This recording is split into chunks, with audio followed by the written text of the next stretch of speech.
नमस्कार, good afternoon. सास, बहू और सेंसेक्स के आज के इस थर्सडे एडिशन में आप सबका स्वागत है।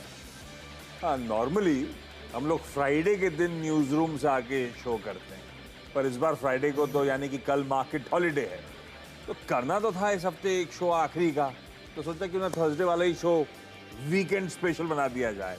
तो इसीलिए न्यूज रूम से वापस हम लोग हाजिर हैं। बढ़िया तरीके से आप लोगों की क्वेरी सॉल्व करने की होगी कोशिश। प्लस ये जहां मैं बैठा हूं एसी से 2 डेस्क उधर नीरज वाजपेयी की डेस्क है। अभी अभी रिक्वेस्ट प्लेस कर दी गई है, इस लॉन्ग वीकेंड में कहां ओटीटी प्लेटफॉर्म पे समय व्यतीत करना है, थोड़ी देर में उस पर भी चर्चा होगी। तो जल्दी जल्दी आगे बढ़ेंगे भाई। आज मदद करने के लिए आपको आपकी स्क्रीन पे होम कैपिटल के राजेश अग्रवाल साहब नजर आ रहे हैं। राजेश जी, बहुत दिनों बाद नजर आ रहे हो। लास्ट वीक मिले थे क्या अपन लोग? बिल्कुल मिले थे। लास्ट वीक आप नहीं थे, सुमित शो कर रहा था। मैं वही कहूँ, ऐसा लग रहा है पता नहीं कितने दिन हो गए आपको देखे हुए। क्या हालचाल सर आपके? सर एकदम बड़े।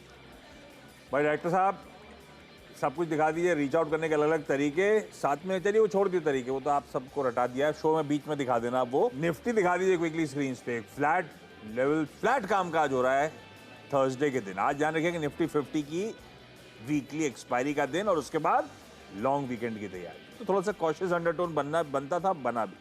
अच्छी बात पता है क्या लग रही है? आज ब्रॉडर मार्केट्स में थोड़ा सा रिस्पाइट प्ले आउट हो रहा है। इस हफ्ते तीनों ट्रेडिंग सेशंस ब्रेथ डिटोरिएट हो रही थी। एडवांसेस से ज्यादा चढ़ने वाले से ज्यादा गिरने वाले स्टॉक्स बनते चले जा रहे थे। कल का तो उस लिहाज से एक समय बड़ा पेनफुल सेशन भी था। आज की ब्रेथ देखिए आप, एडवांसेस के फेवर में मेरे ख्याल से 2:1 का रेशियो। जितने शेयर ट्रेड हो रहे हैं 2/3 से ज्यादा दरअसल इन ग्रीन इस समय ट्रेड करते हुए। ये थोड़ा सा अच्छा लग रहा है। खैर, सुभाष जब आपको सिलसिले की शुरुआत कर रहा हूं, कानपुर, भुवनेश्वर और सूरत जाना है। सबसे पहले कानपुर से शुरुआत और सीमा सिंह जी स्क्रीन पे। सीमा मैम, हाय, गुड आफ्टरनून। सीमा मैम, गुड आफ्टरनून आपका सर। सबसे गुड पहला आफ्टरनून और सबसे इंपॉर्टेंट सवाल अग्रवाल साहब के लिए कौन सा? सर, मेरे पास आरबीएनएल है। 200 शेयर है मेरे पास, 278 रुपए 96 पैसे के। मैं इन्हें कब तक होल्ड करूं? अच्छा, आपने क्यों लिया था लंबी अवधि के लिए? आज से ट्रेडिंग का मन था, लॉजिक क्या था? मैंने लॉन्ग टर्म के लिए लिया है, बट मैं प्रॉफिट जैसे ही मिले तो मैं निकाल भी सकती हूँ। हाँ, जब तेजी आ रही थी, खूब तेजी में था, तब आपने एंट्री कर ली, ऐसा था क्या मामला? हाँ हाँ सर, मुझे लगता है कि मैंने तेजी में ली है और उसके बाद बहुत डाउन भी गया है। हाँ, थोड़ा सा मैंने सारे रेलवे स्टॉक्स थोड़े ठंडे पड़ गए। सही कह रहे हो आप, बहुत तगड़े रीरेट होने के बाद ठंडे पड़े। अग्रवाल सर, यार 40 रुपए का पर स्टॉक लॉस हो रहा है अब तो। ये लंबी अवधि में रखने लायक है या इसमें पेशेंस लूज करने से अच्छा स्विच करा जाए, निकाला जाए इसको? आप क्या करते 40 रुपए नीचे आरबीएनएल में? देखिए, पहले तो क्या है कि जो हाँ, गिरावट रेलवे स्टॉक्स में देखी गई, वो दरअसल इसलिए देखी गई कि बहुत ज्यादा एक तो बढ़ गए थे, दूसरे उतनी एग्जीक्यूशन नहीं हुए थे जितने की एक्सपेक्टेशन थे, तीसरे अगर आप देखो तो इस तिमाही के नतीजे एक्सपेक्टेशन से नीचे आए। बट अगर लॉन्ग टर्म की बात की जाए तो प्रोस्पेक्ट्स बहुत अच्छे हैं। जिस तरीके से सरकार की कई कई योजनाएं हैं, कई रेलवे को नवीनीकरण करने की, कई नई रेल लाइंस बिछाने की, नई ट्रेन वगैरह देने की। आरबीएनएल के पास भी कुछ चैलेंजेस हैं, लेकिन ऑर्डर इनफ्लो थोड़ा सा खराब आया था, बट आगे आने वाले दिनों में ऑर्डर बुक वगैरह अच्छी है। थोड़ी लंबी अवधि का समय नजरिया रखें और बने रहें स्टॉक में। लंबा नजरिया रख सकते हो आप, होल्ड कर सकते हो आरवीएनएल को। चलिए लौट के आऊंगा अगली क्वेरीज के लिए। भुवनेश्वर से Rajalakshmi ma'am. Rajalakshmi ma'am, good afternoon. पहला सवाल हमारा कौन सा मैम? केमिकल में लिया था। नहीं मैम, ऑडियो जा रहा है, फिर से आप बोलो। आप हेलो, शायद आरसीएफ की बात कर रहे हो, है ना जी जी। मैम? कितने पे लिया है, आइडिया दोगे थोड़ा सा? ऑडियो असल में क्लियर नहीं था आपका। 184.5 और 40-45 रुपए का लॉस हो रहा है मैम। लॉन्ग टर्म के लिए लिया था या उस टाइम पे आपने भी मोमेंटम चेज किया था? फ्रीज हो गया मैम, सॉरी, ऑडियो पहुंच नहीं रहा आपका। कुछ अजम्पशंस के साथ उतर जाते हैं इस क्वेरी पर। अजम्पशन ये है अग्रवाल सर कि हमने मोमेंटम चेज किया था, उसके बाद यहाँ पे भी आरसीएफ वगैरह भी मामला ठंडा पड़ गया, 140 के आसपास इस समय कामकाज और अच्छा खासा करेक्ट होकर अब ट्रेड कर रहा है, अब कंसोलिडेट कर रहा है। करूं क्या? 45 रुपए लॉस हो रहा है पर शेयर। देखिए, मैं ये कहूंगा कि इस बार के नतीजे बेहद खराब है। बॉटम लाइन में 95% के आसपास की ड्रॉप आ गई, टॉप लाइन में ड्रॉप आई, वैल्यूएशन भी अगर आप देखेंगे तो 25-26 की पी पे ट्रेड कर रहा है। मुझे तो कंफर्ट नहीं दे रहा है। मैं यही कहूंगा कोई भी उछाल आए निकल जाए बेहतर होगा। इसी स्पेस में या थोड़ी सी मिलते जुलते स्पेस की बात की जाए तो इससे बेहतर स्थिति में मुझे टाटा के आते हैं, या फर्टिलाइजर की बात की जाए तो कोरोमंडल इंटरनेशनल बेहतर बैठता है। तो कोई उछाल पे निकलने की राय रहे। निकलने के मौके ढूंढिए मैम, कॉन्फिडेंस स्टॉक में आ नहीं रहा है। कोई भी उछाल आता है, अगर आप सुन पा रहे हो मुझे, कोई भी उछाल में एग्जिट करिएगा। लॉस जितने भी हो बुक करके निकलना है, ज्यादा बेहतर वो स्ट्रैटेजी है। सूरत से मीरा मैम नहीं, कैप्टन मीरा मैम जुड़ती हुई। मीरा मैम जी गुड आफ्टरनून। क्या करते हो मीरा मैम आप? और जी।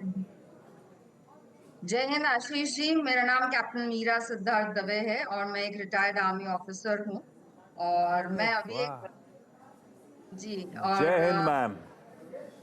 जय हिंद आशीष जी। और Beautiful. हाँ। अभी तो मैं एक एंटरप्रेन्योर हूँ, I have my company, but साथ साथ मैं एक स्टूडेंट हूँ, I am a PhD student and साथ ही में I am a student of market and student of stock. और इस वजह से मैं आशीष जी स्पेशली आपको एंड सीएनबीसी को बहुत धन्यवाद कहना चाहती हूँ because of this wonderful programme and platform जो आप दे रहे हैं।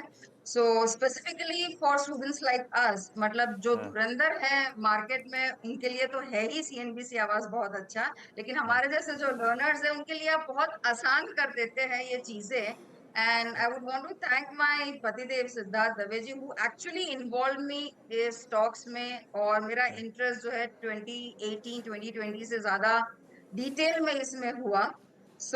मैं आपके इस प्रोग्राम के माध्यम से एक चीज कहना चाहती हूँ, जो महिलाएं यहाँ पे अभी इस प्रोग्राम में है वो तो इंटरेस्ट ले ही रही है मार्केट में, फाइनेंसेस में, नॉलेज ऑफ फाइनेंशियल इन्वेस्टमेंट में, बट जो पुरुष इस प्रोग्राम को देख रहे हैं, मैं उनको एक चीज ये कहना चाहती हूँ कि please involve the females around you, माता, भाई, बहन, वाइफ, सिस्टर, आप उनको इन्वॉल्व करेंगे तो उनका इंटरेस्ट बढ़ेगा, ना कि just expose them but involve them. And सास बहू सीरियल्स के साथ साथ सास बहू सेंसेक्स भी अवश्य देखिए because it's an amazing platform. Thank you so much. Thank you Meera ma'am for such beautiful words. Meera ma'am पहली क्वेरी कौन सी? सबसे इम्पोर्टेंट एक चीज है, because now is the time of renewable energy, so ऊर्जा में I wanted to start investing, I wanted to have an entry. तो मैं राजेश जी से ये पूछना चाह रही हूँ, आपसे ये पूछना चाह रही हूँ कि कौन सा सही एंट्री पॉइंट, कौन सा सही समय रहेगा ऊर्जा के लिए, एंट्री के लिए? ऊर्जा क्यों जीरो इन करा?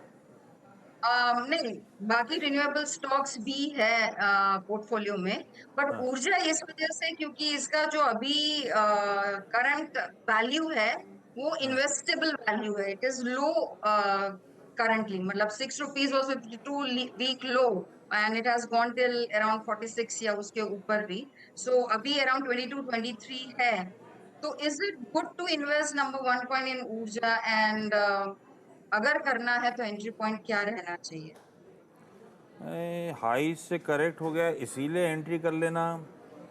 आप कह रहे हो सस्ता हो गया है। एक मिनट, मैं ऊर्जा का थोड़ा लंबा चार्ट खोलिएगा। ये तो सर्किट टू सर्किट वाला मामला है मैम लार्जली, और इसका एक मिनट, इसका ईपीएस भी देखना चाहता था मैं मेरे को लग रहा है ये मामला थोड़ा, ये राजेश जी बताएंगे जब तक मैं खोल रहा हूँ। राजेश, तो सर्किट टू सर्किट वाला मामला है, क्या ऐसे देखना सही है कि हाई से करेक्ट हो गया है तो ये सस्ता है, एंट्री कर लूं? और अगर आपको ऐसा सही लगता है तो ऊर्जा में मैम इस भाव पे घुसे या ना घुसे? पहले तो मैम धन्यवाद, आपकी इतनी अच्छी बातें पूरे प्रोग्राम के लिए बोलते।